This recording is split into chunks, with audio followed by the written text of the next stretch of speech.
What's going on, ladder climbers? It's Antoine Way from blkheights.com and Elevate to the Unknown YouTube channel. And guys, we are back with another episode. Hopefully, y'all are having a fantastic Tuesday morning.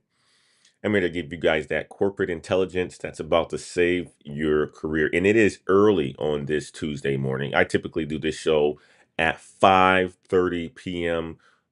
on Mondays. Actually, at 6 o'clock on Mondays. I'm getting my time mixed up. It's so early in the morning. But listen, guys, if you guys are in here, go ahead and drop your city and your industry in the chat. And do it right now because the story that I have for you guys today is wild. And I mean, wild, wild. I'm doing this show also in the morning to get ready for the daily climb show that I'm going to be introducing in mid-August. And this is going to be the time that I'm actually going to be going live right before the workday starts. So while you guys are here and at it also, what are the types of things that you guys like to listen to in the morning? I like to listen to things that are, a little bit of noise that I can listen in on in my ear while I'm getting ready for the day, and something that may give me some inspiration or something that'll make me laugh or some form of entertainment. Nothing that is too hard, nothing that is too crazy, but I do like to listen to stories, something that I can also talk to people about during the day. But I want to know from you guys what you want and what you like to listen to, also by putting that in the chat. Again, another thing that we're going to be changing on this live stream, and I'm excited for it. I'm very, very excited for it. I'm in a hotel this week. I'm in Chicago, and last night we had dinner. Tonight we have dinner, so I could not get this show done during its appropriate time. So I said, you know what? Why not give this a try early in the morning? Sometimes, you know, one of the things about live streaming, one of the things about being on TV or YouTube or whatever it is, you can test things out. And if things don't show up the way that you want to show up, you can make adjustments from that. So if 7 a.m. doesn't work for my audience after a month of doing it consistently or 2 months of doing it consistently, then I can make the adaptation for my audience. That's the cool part about the things that, I do, is the fact that I can make adjustments on the fly and I can see the metrics on it. So this helps me personally in my personal life. Obviously, it helps me to become a better speaker and helps me to bring you guys the news and bring you guys value in your day to day. But guys, getting back to the story here, we got corporate executives gaslighting their employees doing record profits. We got employees in full rebellion mode. We got the vice president of the United States calling out tech companies by name. And we got the most insane, I mean, insane power reversal in Silicon Valley. Now, let me jump over to the chats real quick to see who's all in the house because I haven't had a chance to do that just yet, and acknowledge some of the folks who are in the house this morning. And right now, guys, you guys are quiet. You guys are very, very quiet. Go ahead and leave me something in the chat. I want to see if you guys can at least for a little bit just hear me. Don't be quiet. Don't be shy this morning. I want to see the chats bumping. I want to see the chats bumping. But guys, drop your city and drop what industry you work in. I want to see if you got Microsoft folks that are in here because I do have some folks who work at Microsoft. I want to see if we got people in tech because this story is really about to affect all of the people who are in tech. I'm checking the chats. Let's see. We got BMC in the house. We got Daniel Lugo in the house. Good to see you guys, man. BMC says, yo. Daniel Lugo says, yo, what's up, fam? NC Realtor is in the house. Look at her. Early in the morning. You guys are catching me early in the morning, huh? I love it. I love it. Thank you guys so much for your dedication on and just coming into the, just coming in and watching us early in the morning. I appreciate you guys for being here.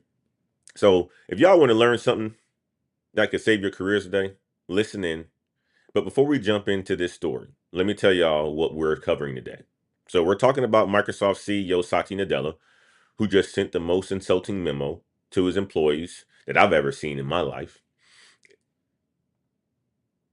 This man laid off 9,000 people while making 75 billion in profit. Then had the audacity to call it an enigma of success. Guys, I had to check out what enigma meant. I've never used that word a day in my freaking life. So I had to go and Google what it meant. But it means a person or a thing that is mysterious. That's what enigma means, guys. And then we got employees roasting him so hard on company apps that it reads like a Comedy Central special. And I got the receipts and I'm going to share with you guys. But then, and this is where it gets spicy in the tech world. This is where it gets spicy in the story. Trump told tech companies to stop hiring Indian Americans, and hire Americans instead. So he says, stop hiring Indians and hire Americans instead. And guess what? Satya Nadella is an Indian American. He's from India. So Trump basically told an Indian CEO to stop hiring Indians while this man is out here firing Americans. The irony is so thick that you could serve it for breakfast. And it's breakfast time this morning, guys. So hopefully you guys are eating your breakfast, but that's what it is. But wait, so it gets even worse. JD Vance, the Vice President of the United States, just went on record torching Microsoft for axing US jobs while doubling down on H-1B visas. You know, the second highest person in the government just put Microsoft on blast by name. That's what he said. You guys serious right now, man? So this story has everything: corporate betrayal, employee rebellion, political drama, government intervention, and a whole bunch of internet reactions that I think are pure gold. So if you guys are getting ready for work this morning or getting ready for bed, depending on where you are, I got folks who listen to us from the Philippines. I got folks who listen to us from all over the world, Malaysia. Um, or you're just trying to understand what's really happening in corporate America, you guys are in the right place this morning because we're about to break down the most insane corporate power play of the year. And it's going to teach you everything that you need to know about job security in 2025. That's the story that we're going to be covering today, guys. Y'all ready for this one? Let's get ahead. Let's go ahead and get started. So let me paint this picture for you guys real quick.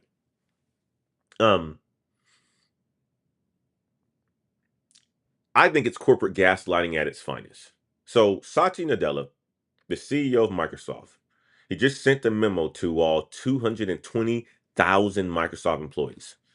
And this memo is so insulting, so tone deaf, so out of touch with reality that I had to read it 3 times to make sure that it was actually real. And I got this information from Business Insider, but I'm going to show you part of what that message read. And this is not the true version of it. It's just a drawn up version of it, but this has a lot of the words that the real version has in it. And this man laid off 9,000 employees earlier this month. You guys have seen it because I did a reaction video to the 9,000 people being laid off and even went through the articles with you guys. But 9,000 people at Microsoft lost their jobs. And then he didn't say anything about the 9,000 people when he laid them off during that time. So there was no company wide memo, no explanation. There was nothing. CEO was quiet, but 9,000 people lost their jobs, lost their livelihoods, went into panic, went into chaos, right? But now he decides to address it. And let me tell you guys how this man starts his memo off. He says, and I quote, "I want to speak to what's been weighing heavily on me and what I know many of you are thinking about. The recent job eliminations." That's how he starts the memo off, guys. That's how he starts it off. Okay. Satya Nadella says it's been weighing on him. It's been weighing heavily on him, man. He can't sleep at night. Think about the people who he laid off when they lost their job and been working there for quite some time or working there for a short amount of time. He says it's been weighing heavily on him. He's been losing sleep. I find that very difficult when your company is doing probably the best that it's ever done. It made 75 billion in profit. The audacity here is unmatched, y'all. But wait, the story even gets worse. So this man then says, and I quote, "Also want to acknowledge the uncertainty and seeming incongruence of the times that we're in. By every objective measure, Microsoft is thriving. our market performance, strategic positioning, and growth all point up and to the right. So we're crushing it. That's what he's basically saying. Let me translate for you guys. This is that corporate babble, corporate speak that executives come to you guys on a daily basis and speak to you guys. You know, the polished guys, the guys who know how to make it sound like things aren't bad when things are bad. The guys who know how to make things sound like they're really good when they pull the rug out from under you. So basically what this means is we're making bank, guys. We're making bank. We're crushing it right now, but we're still firing y'all. That's what it basically means. And don't ask me to explain why, because I can't. That's basically what he's saying right here in this memo. And then this man has the nerve to say this. And this is the part that made my blood pressure go up when I read it, right? Because I wanted to come to you guys with the story. And I'm feeling like a Microsoft employee. I want to put myself in your shoes. I want to be in acting mode at this point in time, right? This is the enigma of success in an industry that has no franchise value. The enigma of success. You guys see it in red on this memo. I wanted to make sure I underlined it for you. The enigma of success. That's what he basically said. So this is what he's basically saying. He's basically saying that companies doing great while literally destroying lives, and that is what corporations do. That's what big companies do. That's what change does. That's what you would probably do if you were in that situation as well. That's what companies do, guys. Microsoft Office, Windows, Xbox, Azure, he's basically saying no franchise value. I don't know if that's the truth, but this man is standing on a mountain of money telling people that it's mysterious why they're getting buried under it. This is kind of like taking, if you guys are renters, kind of like your landlord raising your rent 40%, then telling you the enigma of housing success requires your displacement. This is pure corporate manipulation, corporate gaslighting, and this is professional grade gaslighting at it. Y'all see this what's going on, man? This is what's going on right now at Microsoft. This is what's going on at Microsoft, guys.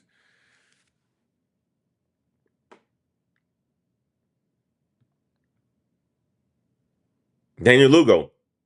Daniel Lugo says he's in North Carolina and he's back to tech sales starting in August. Good stuff, my man. Awesome stuff. The Moon says, I'm looking for an online remote job related to AI training, etc. that is easy to get and I can do it from Pakistan. I will appreciate if you can post some videos on how I can get such a job from Pakistan. Well, the Moon, not to take it off subject here, but I'm going to. You're going to have to look for companies that are in Pakistan that are allowing for people to work remote. Because a lot of these jobs, right, especially the ones that are in the United States, they're not hiring people from overseas right now, unless you have some really, really skilled knowledge or you really are skilled in a certain area, okay? But definitely we can have a conversation about it. But the first place that I tell people to look for remote jobs is in the country that they are in. They are there. There are some people, there's some companies that are allowing for you to work remote, but there's also companies that are global and that are hiring people in Pakistan. I'm in America, so I can only talk to things that I know about the companies in America. Okay. So, guys, here's what really gets me about this memo. Um, Nadella says Microsoft is investing more in CapEx than it ever has before.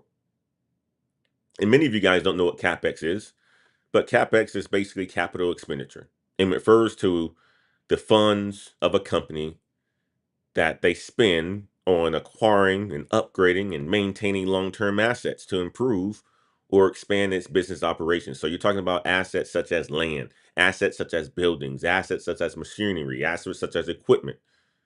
That's what he's talking about here. So they're spending more than they ever have in CapEx ever. And some of the talent that they're bringing in the expertise in their industry at Microsoft is being recognized and rewarded at levels never seen before. That's basically what he's saying. He's basically saying there's people that's getting to the bag right now, guys. There's people that's getting to the bag because we are paying them to do it. That's what he's doing. There's people that's getting to the bag and we are paying them to make all kinds of money. We're spending $80 billion on AI infrastructure and paying executives record bonuses, but we had to fire y'all to afford it. That's basically what he's saying. They're spending a lot of money on CapEx, on AI, on the infrastructure, all these data centers that you guys hear about they're building out from all over the world. That's the amount of money they're spending. And some people are being eliminated for them to do that. So this man is literally telling employees that the company is thriving. Executives are getting paid more than they ever had. And they're investing billions in technology. But somehow 9,000 people had to go. Make it make sense. Some of you guys is going to make sense to me as I read this. I get it. It's business. It's capitalism. It's what works. It's what doesn't work. It's what you need to be ready for. And then this is the part that shows you that this man thinks that employees aren't that smart. He says progress isn't linear, it's dynamic, and sometimes dissonance, and always demanding. That's what he basically said, guys. That's basically what he said in his memo. You mean laying off 9,000 people during record profits is just dissonance? Nah, Satya. That's not dissonance. That's greed. That's corporate executives prioritizing shareholders over workers. That's capitalism without conscience. That's what it is. That's the reality of it. Let's just call it what it is. Let's just call it what it is. But it also is a change in times. What it's showing you guys that the speed of AI and where things are going is happening fast. If you think about how much money that they're spending on capex, billions of dollars, and they're getting rid of people, it's showing you the shift of where you need to potentially be looking. Infrastructure is going to be the next biggest thing. Supporting infrastructure. So when they had talked to you guys about, potentially the trades, what do you think people are going to be? The trades people are going to be the ones that's building this infrastructure out. The electricians, the construction guys, the construction project managers. All this infrastructure needs water. So the plumbers. This is basically where it's going. And you're seeing it right in front of your eyes. All you got to do is read the tea leaves. And he can't say any of this stuff because, of course, the company is going to revolt. So instead, he's using fancy words like enigma, dissonance, to make it sound like some complex business strategy instead of what it really is. This is the reality of it, guys. It's kind of like Joker explaining to Batman why chaos is actually good for Gotham, but pure corporate gaslighting at its finest. And I wish that things weren't so complex. And I wish that people could just be real about it and say it the way that it needs to be said so that people can really understand. But that's not how corporate is. That is not how corporate is. Corporate is going to spin it the way that they want to spin it. And corporate is going to use the psychology. Corporate is going to share it the way that they want to do it. They're going to put a suit and tie on and they're going to tell you exactly what they want to tell you. And it's going to be all complex and it's going to go over your head and it's going to make you feel like nothing is wrong. But the reality of it is that companies are changing. And you need to be prepared for. And it's happening. If it's happening at Microsoft, it's happening at Google. It's happening at Google. It's happening at Salesforce. It's happening at Salesforce. It's happening at Oracle. It's happening at all the big top companies. So let me get into this other piece of it too. So Microsoft, of course, they get this memo and sent it out to the 220,000 employees that Microsoft has. And employees went off on this memo. I mean, they went off, guys. They went off. So there's an app called Blind. This is an interface mock-up that I had to do. I used some chat GPT to kind of illustrate the story this morning. The app is called Blind, and it's where employees at Microsoft can post anonymously using their company email. And Microsoft employees turned this app into a roasting session. One employee said Nadella's memo was tone deaf. Another one compared Microsoft to a coal mine and said that the CEO is focused on getting more coal and doesn't care how he gets it. But here's the best part. One employee wrote a parody of Nadella's memo. I'm talking about full Comedy Central roast mode. Share that with you guys here, if I can find it. Here we go. The person wrote a fake memo titled, "A quick memo on your continued utility," and pretended to be Nadella. They said constant chaos, shifting teams, and canceled projects are a bug. They are a feature designed to keep workers anxious, compliant, and too scared to question leadership decisions. And then they advise colleagues to stay useful or risk being replaced. Now, that is the reality of it. This guy was actually right when he did his Comedy Central skit on Satya Nadella's memo. So these Microsoft employees pulled a full Spartacus on Nadella. I'm talking about, I am Spartacus. No, I am Spartacus. So this is a memo that he put together and basically trashing Satya Nadella's memo. So let me tell y'all something, man. When your own employees are writing parody memos about your leadership, you basically have lost the room. You've lost the confidence. You've lost the support that you once had. And another employee said that they couldn't tell if Nadella was trying to mend feelings or prepare people for more pain. And a lot of people are thinking that this is nowhere near being done. So I want you guys to think about this. Your own workforce can't tell if you're comforting them or you're threatening them. That's how bad this memo was. But my favorite response came from someone who got Microsoft AI assistant Copilot to critique the memo. Of course, he takes the memo that was sent out to 220,000 employees and he runs it through Copilot. Smart individual, smart man, right? Smart woman. And then basically the AI said the rationale behind layoffs wasn't fully explained and didn't acknowledge the emotional toll of ongoing change. When your own AI is calling out your leadership communication, you know that it wasn't clear. You know that it wasn't the right message. And that's the cool thing about ChatGPT and tools like AI is that you can get a tone of what you're speaking. So I'm gonna tell you guys something. I used ChatGPT the other day to send out a family message. I wrote it, of course, but and I wrote it in a way that made me very angry. It made me very angry because I was in an emotional state and I was angry. There's something that was going on in my family that I wanted to get off my chest. And I responded in to my family group before and I was angry. So nothing had changed, right? This is a personal story that I'm sharing with you guys. Um, so I just said, you know what? Let me write what I'm going to write, but let me put this into Chat GPT or Claude to see if I can clean this up. See that it's not pointing any fingers, not calling anybody out, not hurting any feelings. And it rewrote it for me. It basically said, Antoine, somebody's going to take this the wrong way. This is not the best approach if this is the message that you're trying to get across. And it cleaned it up for me. It cleaned it up for me. That's what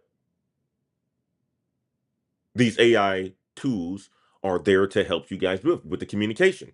So when a CEO chooses to write a memo and it doesn't hit the right tone, he could have used Claude, Gemini, ChatGPT, whatever else is out there to help spark and hit the right tone.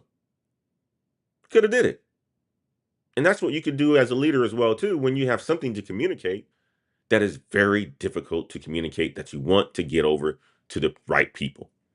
And sometimes you just need to just keep it the way it is. And that's what it sounds like he just did. Okay? I'm gonna put it like this, man. Many of you guys are probably saying these companies ain't loyal. You're absolutely right. And that's what exactly Microsoft employees are learning the hard way. Companies aren't loyal. Here's what's really happening that employees are starting to figure out at Microsoft, though. Let me go back to my main screen here. Microsoft isn't just laying people off to cut costs. They're spending 80 billion on AI infrastructure while laying off human workers. So you know what that means? They're using record profits to build the technology that replaces American workers. So American consumers buy Microsoft products. Microsoft uses that money to build AI. AI replaces American workers.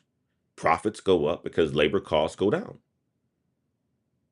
American workers literally funded their own replacement.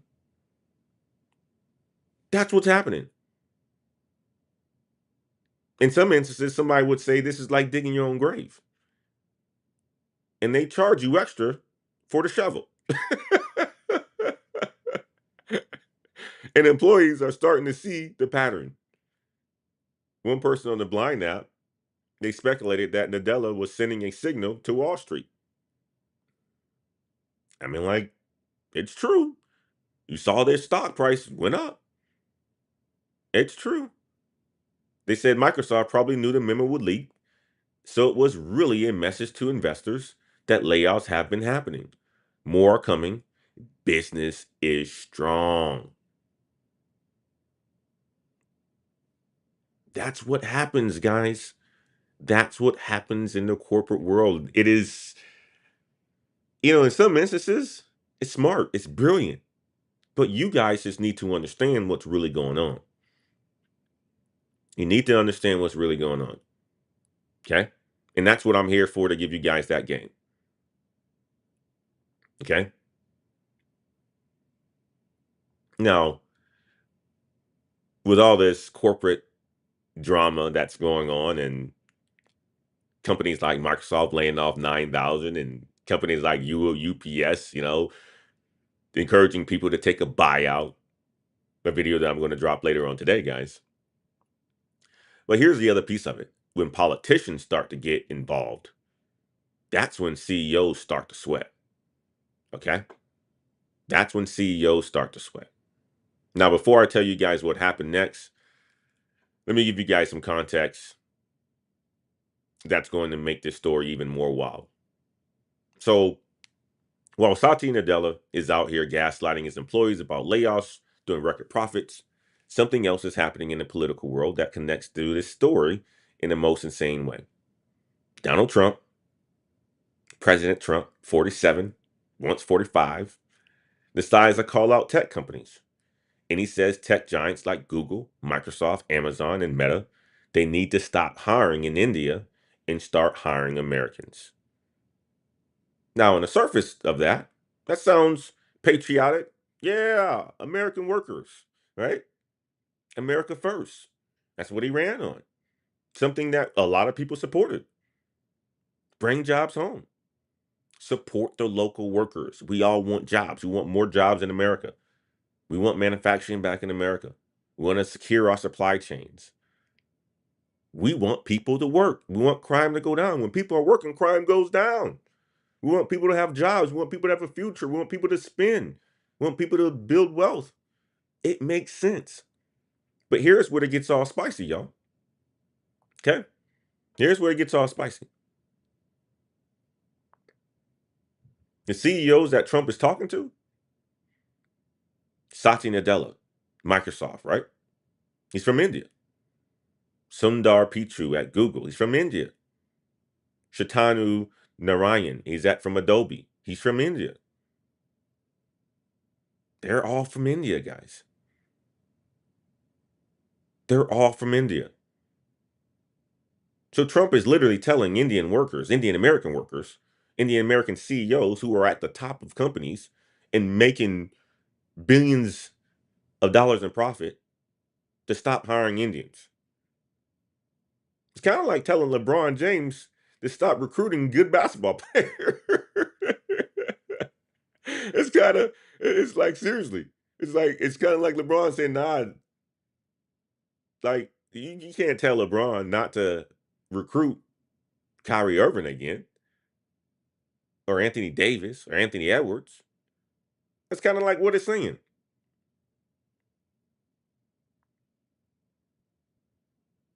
But here's the reality in the twisted part. Trump is demanding American hiring while Satya Nadella just fired 9,000 Americans. Those 9,000 people that he let go, the majority of them were Americans. So Trump says hire Americans. And the Indian CEOs, actually, I'm firing Americans to invest in AI. That's what's happening. But y'all, it gets even better because politicians weren't done with Microsoft yet. Oh, man. I wanted to share this, guys, with you guys in the morning because morning time sometimes is a good time to get a story out.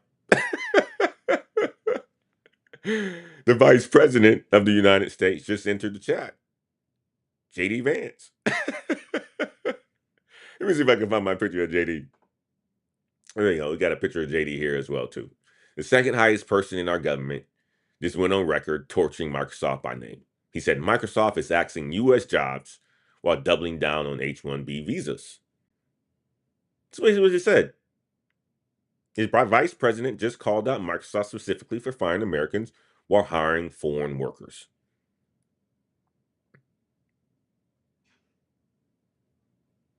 This is official government criticism of specific companies' hiring practices. So the leaders of these companies with all these layoffs are just got put on blast. And if it happened to Satya Nadella at Microsoft, it's going to happen to some of the other ones if they keep laying people off. So we're hearing about all these layoffs, and we've been hearing about these layoffs for quite some time. And nobody in the political world is getting themselves involved or anything like that. But now they're starting to get themselves involved. They're starting to get themselves involved now. They're starting to say, you know what? What's really going on here? We're supposed to be, um, supporting the American economy. Yet you got companies like Microsoft who's let go 9,000 Americans, yet they're applying for all these H-1B visas and they're ramping up hiring in India. What's really going on here? You guys know what's going on. You guys have seen it. You guys have seen it.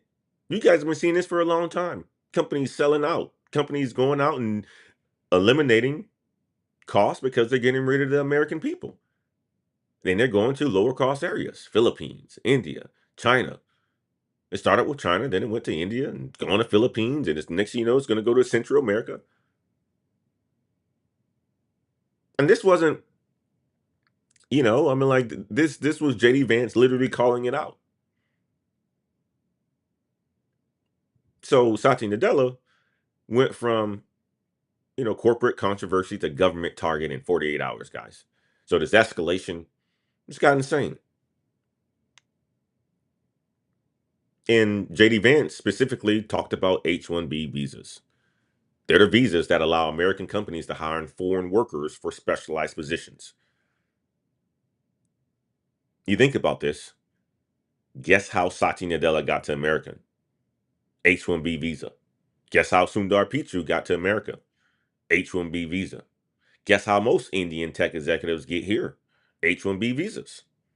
So JD Vance is basically saying y'all use this system to get here, then you turn around and use it to replace American workers. The game, man. That is the game, guys. And this isn't just about Microsoft anymore. This is about whether American companies can continue to prioritize global talent over American workers when it's convenient for their bottom line. What do you guys got to? What are you guys thinking about this? That's what I want to know. I want to know what you guys are thinking about this.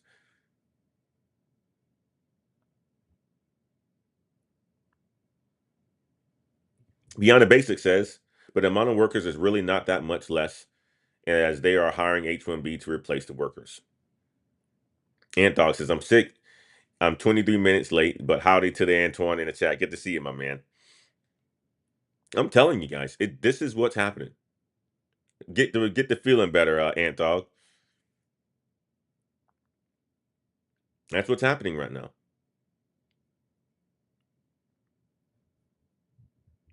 So these companies, they're either going to have to change their practices or they're going to have to deal with the government pressure pretty soon.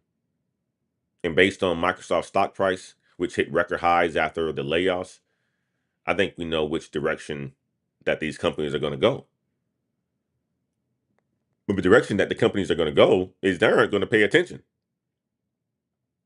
They aren't going to pay attention at all. They're going to say, okay, well, you know what? Our shareholders are, our shareholders making money. It's the most important for us. That's what they're saying.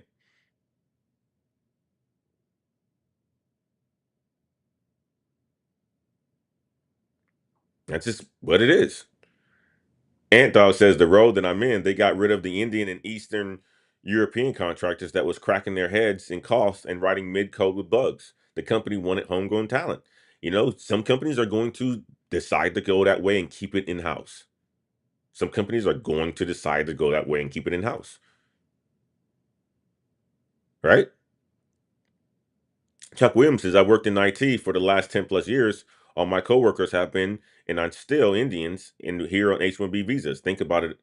At all top IT firms are run by Indians now, just about all of them. It's true. It's true. You guys are right. Now, before we dive deeper into this, um, I want to show you guys how the internet is reacting to this story because these comments are pretty they're pretty as one would say. They're pretty funny. Let me share with you guys some of these comments on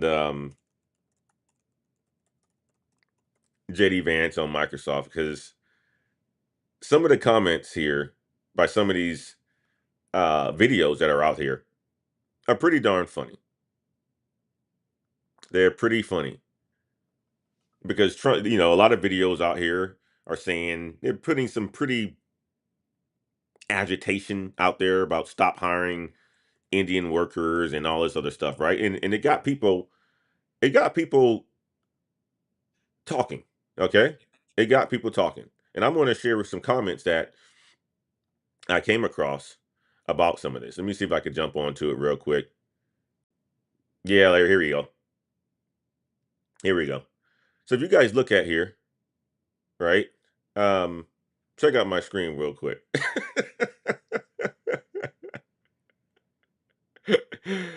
I mean, like some of the people who are commenting on these videos, they're in India. And some people are in support of what's going on here. They're saying, yes, yes, Trump, JD Vance, please send Indian scientists, doctors, PhDs, entrepreneurs, CEOs back to India. We need them back home. A person who says, as an India residing in India, I have full support for whatever action they are taking. Trump making America or Trump making India stronger again. Indirectly, Trump actions leads to make India great again. A blessing in disguise for India.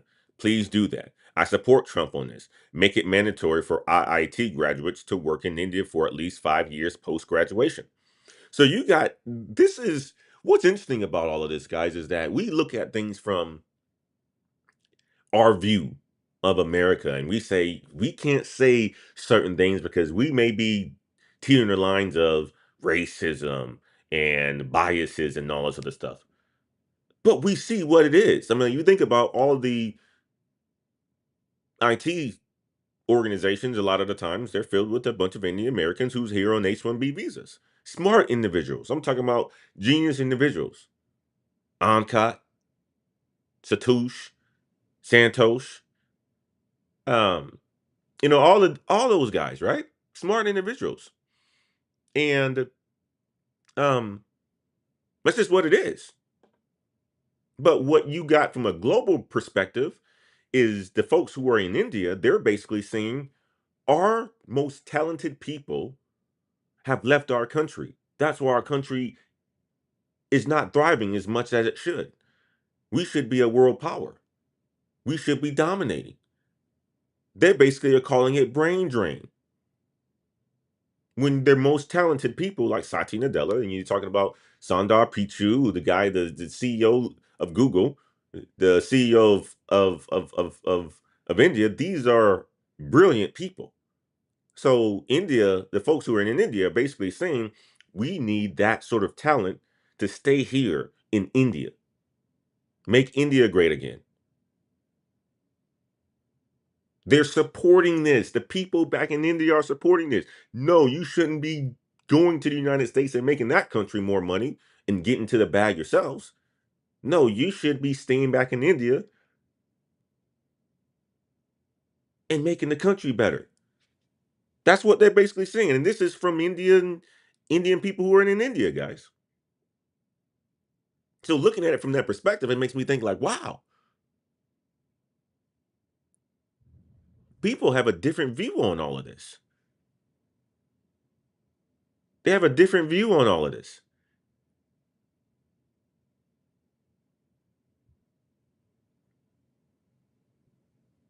I mean, this a worldly view is what we're getting by reading this comment. The comment basically says an Indian residing in India, as an Indian residing in India, I have full support for whatever action they are taking. So if they stop H-1B visas, the folks in India are like, oh, that's cool. But you're going to hear the US, folks here in the US say, oh my God, we can't do that.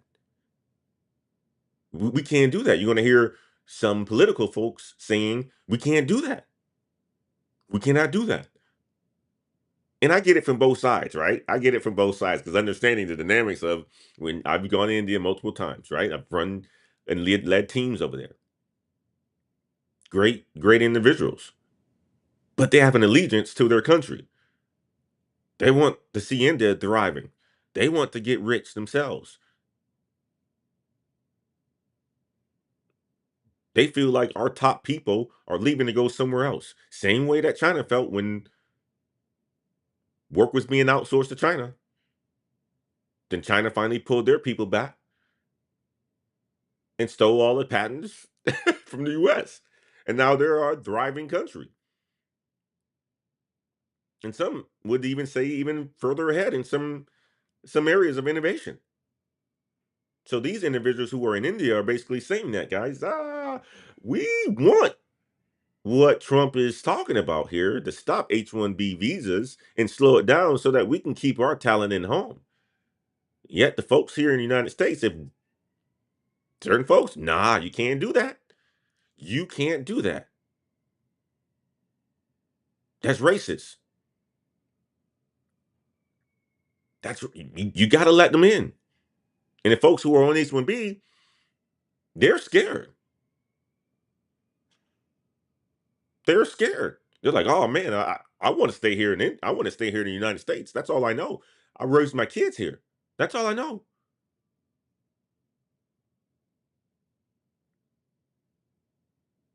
That's all I know. I raised my kids here. My kids only know America. I've had some friends who've came here on H-1B visas, crushing it right now. Kids born here in the United States. They go back home once or twice a year. Their kids don't know anything about India. Nothing. They don't know anything about India at all.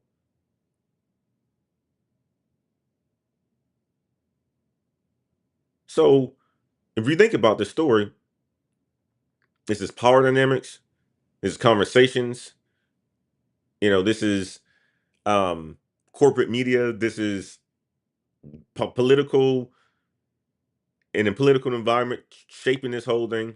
But this is why I come to you guys, and I'm going to come to you guys on a morning beginning middle of August every morning on things that are happening right now in corporate America, because people need to be able to explain it in a way that we understand.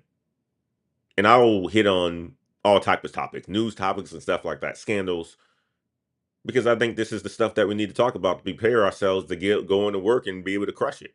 When people are giving you a whole bunch of BS, you just running through the motions. But when you know the game, you can start to maneuver. Watch out for the landmines. Talk about it with your friends, your buddies. Joke whenever the CEO says something crazy that you know that this is gaslighting you guys. That's what makes life fun. That's what makes, you know, work fun. Because we spend the majority of our lives at work. That's what we do. So let me continue on. Let me just dig into some data right now on the breakdown of something that you guys are talking about, even in the chats. I see PBO in the chat as well too, and good to see it, my man. Let me jump over here real quick.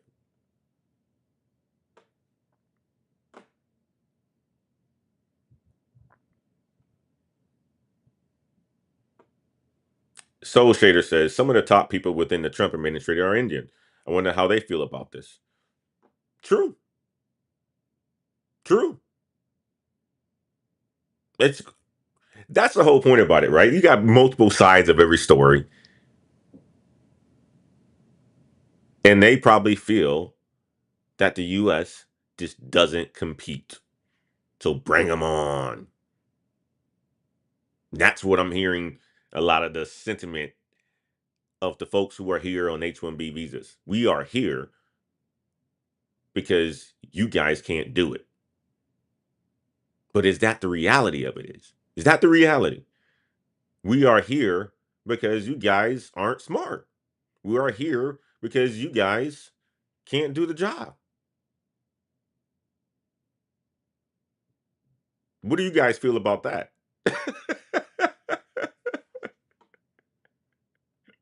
What do you guys feel about that? That's what people are saying.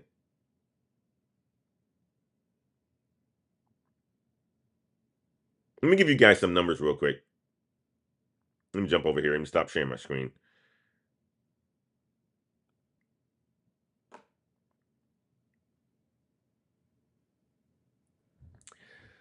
The US produces 150,000 engineer graduates per year. Okay. Google alone employs 180,000 people. Microsoft employs 220,000 people across the world. Amazon employs 1.5 million people. Y'all see the math problem here. So the challenge that we have here in the United States is that for these tech companies to exist, and if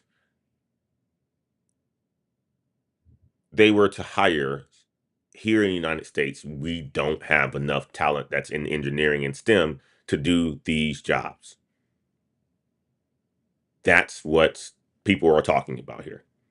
So even if every American engineering graduate went to just these three companies, we'd still be short over 1 million workers. So the demands of our political leaders here, it's kind of impossible.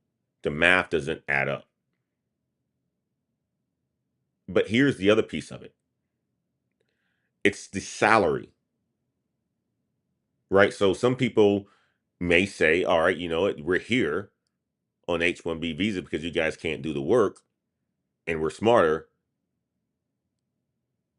Maybe some of that is true, but that's not what the numbers are saying. What's the numbers are basically saying is this. And I'll share this with you guys. It's really about salary. An American software engineer salary in Silicon Valley, it's 150,000 to 200,000. An Indian software engineer's salary in America is from 75 to 120,000. An Indian software engineer in India $25,000 to $50,000.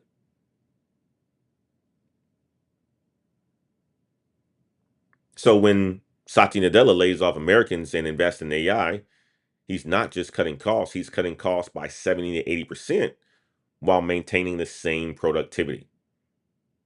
This is really about economics, guys. This is really about economics, guys. This is the cost of what an American engineer salary is. This is what an Indian American H1 somebody on H1B engineer cost. It's really about numbers here. So 20 years ago, white Americans executives were running tech companies and hiring Indians as cheap labor.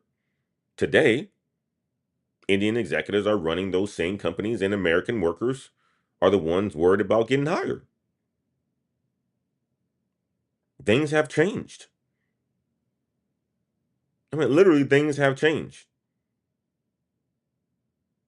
It's kind of like watching your intern become your boss. Then your boss starts hiring all their friends from back home.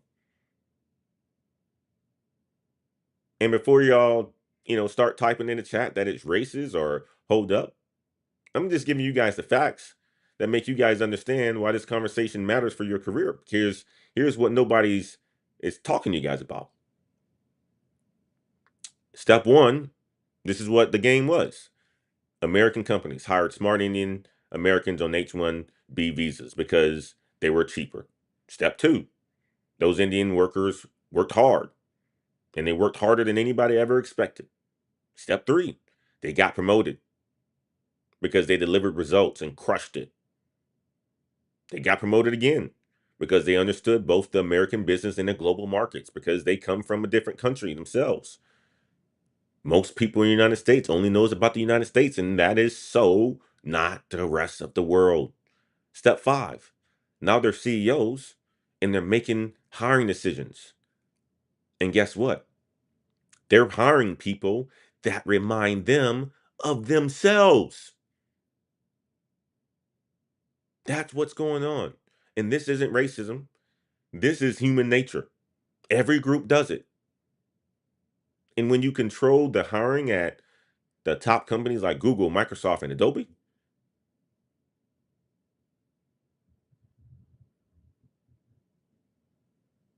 this is what you can do. So it's no wonder when, you guys are in the chat saying, God, man, I work at this IT company, or I work at this software company, I work at this tech company, and the entire IT organization, there are a bunch of Indian Americans on H-1B visas. That's just what happened.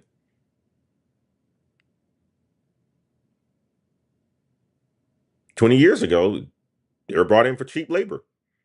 Now they're the bosses of companies. And what do most people do? They hire people that remind themselves of them. That's just the reality of it. And to some people say, "Oh man, you can't do that." Every group does it. Here's their other statistics of it, guys. See if I can bring this one up. Well, the statistic is this: Indian population in America is 1.4% of total population. Indian representation in big tech leadership, 30 to 40%. Small population, but in big tech here in the United States, they represent 30 to 40% of the leadership in America. Indian representation in engineering roles, 25 to 35%. So a quarter, almost going towards half, are in engineering roles, leadership at tech companies. So let's talk about what happens when you apply for a tech job. If your resume has a name like John Smith versus Rajesh Patel, if your college is a state university versus IIT Bombay, if your coding interview prep was boot camp versus 4 years of competitive programming, who do you think is going to get the call back?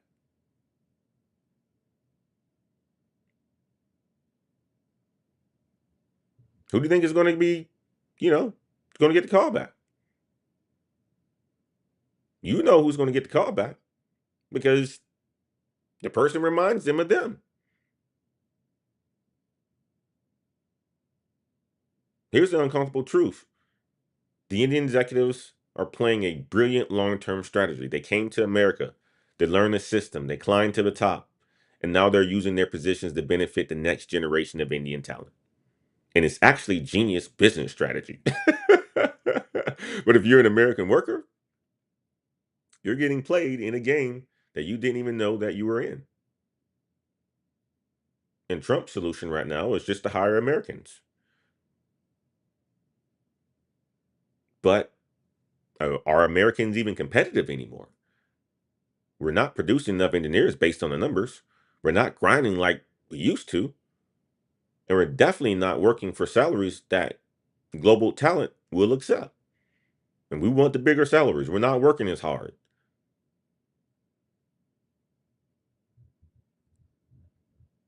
Let me tell you guys what's going to happen next, man. I got a crystal ball here. My prediction, my first prediction is that Microsoft stock is going to keep going up because Wall Street loves layoffs during profit increases. Okay. They don't care about politics. So expect for Microsoft profits to continue to go up. My second prediction is this: Satya Nadella is going to give some PR interview in the next 2 weeks trying to clarify his position on American hiring. And it's going to be a whole bunch of corporate speak. More tech companies are going to announce AI transformation initiatives in the next 60 days, which is code for replacing humans with technology. You're going to see their stock continue to go up, especially during earnings. The government pressure is going to fade because Microsoft spends billions on lobbying. They got more lawyers than most countries got politicians. So nothing's going to change. And companies are going to continue to make money. So if you are a person who is into some of these top companies, continue to put your money there. Continue to put your money there because you're going to make a whole bunch of money. These layoffs means a lot to your pockets, especially for these top companies.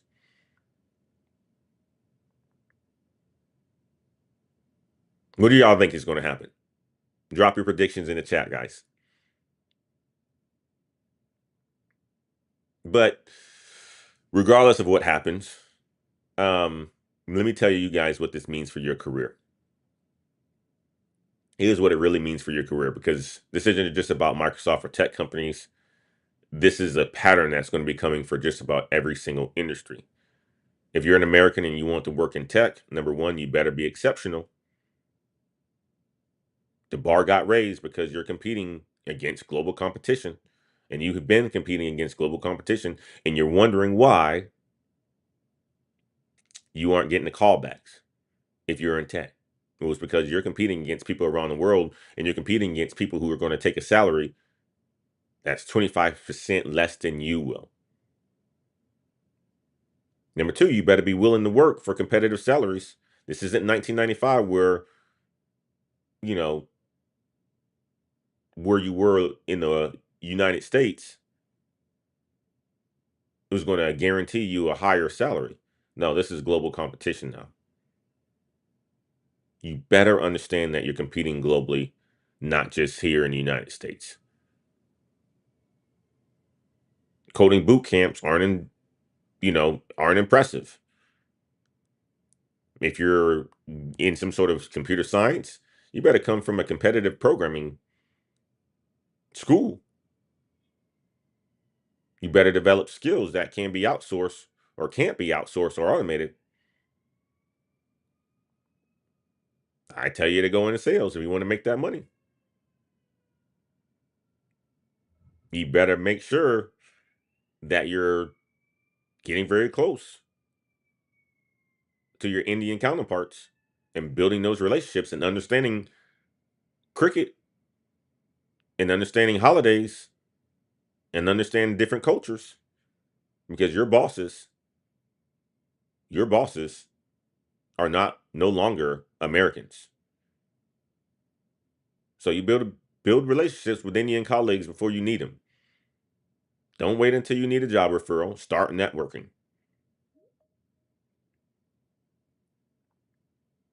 Start networking. Those are the strategies that you need. And if you're an Indian American, congratulations. Keep crushing it. You're in the best position that, in tech history here in the United States. Your community, you built a network that's now the most powerful hiring machine in Silicon Valley. You're crushing it, man. If you're at any other ethnicity, you better figure out how to either join the system or build an alternative.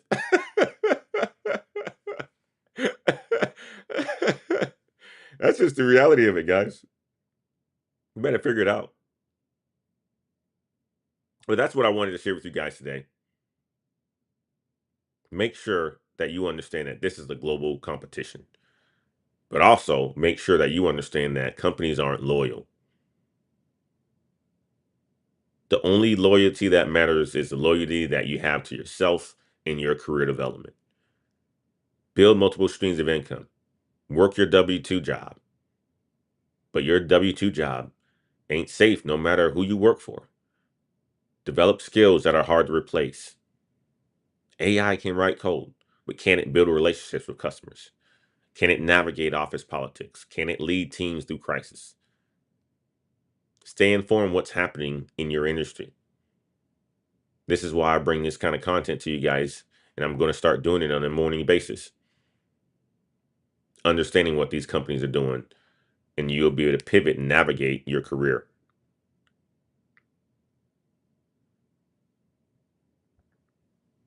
Before we close out, I want to give a shout out to the ladder climbers who were in the house today. Um, Thank you guys for tuning in. I know this is a random time, but you're going to start to see me more often on a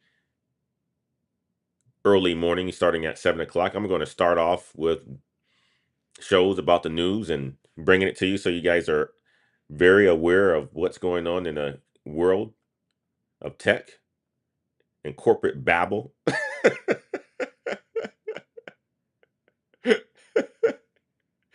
Oh, Soul Shader says, you better start learning Hindi. Oh man, I'm telling you. Soul Shader says, at my university, one of the top 3 degrees is computer science. So glad I'm not going to study that. Yep. Bob says, to sum it up, recent grads in tech are in bad shape, man. Yeah, man. Flatten Now says it's hard to even get a help desk position these days. Soul Shader says also, with AI algorithms filtering out Americans out job applications. Yep, it's happening. William Class says this is tried and true, saying don't hate the player, hate the game. That's the reality. The United States of America need to incentivize folks to get into engineering. It's basically your own fault. That's true, man. See, you guys get it. You guys absolutely get it. You guys get it.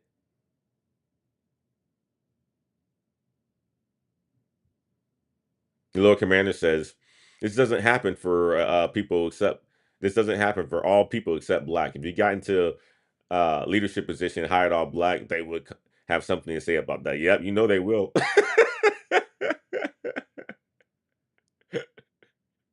Oh man, I feel like this. You're speaking facts, but it's hard to do that, Lord Commander. And it's happening. It's happening in different countries. I'll tell you that it is happening in different countries where they do that. Think about the countries where that's all there is, right? And Cirilla says, recruiter told me that over 800 people apply for an entry level job. It's true. Man, I'm telling you, the job market is insane right now. But guys, that's all I have for you guys today. Go and enjoy the rest of your morning. Um, I will see you guys again on next Monday. It will be August. And then the following week, I will be coming to you guys on a daily basis, Monday mornings from 7 to 8 a.m. Guys, enjoy the rest of your day. Hopefully, this helped. This is why I do the daily climb, and I'm going to be doing this on a daily basis, not just to talk about corporate chaos, but to help our community thrive despite the chaos that's going on. And I'm going to also bring you guys some success stories and wins that your partners and your brothers and your sisters are having. Okay? I'm going to be doing that for sure. I want you guys to be inspired by things in the morning as well too, not just about the corporate gaslighting and what's going on in the tech world and what's going on in the news. I want you guys to be inspired by what's going on in the real world as well, especially from the people who are part of this community. So enjoy the rest of your day, and we'll catch you guys on the next one. Peace out now.